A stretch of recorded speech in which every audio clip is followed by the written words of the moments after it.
أعوذ بالله من الشيطان الرجيم నేను శపించబడిన బహిష్కరించబడిన శైతాన్ నుండి రక్షణ పొందటానికి అల్లాహ్ శరణు వేడుకుంటున్నాను.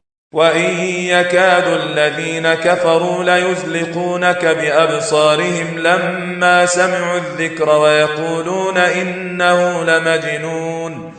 మరియు ఈ సత్య తిరస్కారులు ఈ సందేశాన్ని ఖురానును విన్నప్పుడు తమ చూపులతో నీ కాళ్లు ఊడగొడతారా అన్నట్లు నిన్ను జారించి పడవేసేటట్లు నిన్ను చూస్తున్నారు. మరియు వారు నిన్ను, ఓ ముహమ్మద్, నిశ్చయంగా ఇతడు పిచ్చివాడు అని అంటున్నారు. وما هو إلا ذكر للعالمين. కానీ సర్వలోకాల వారికి ఇదొక హితోపదేశం మాత్రమే.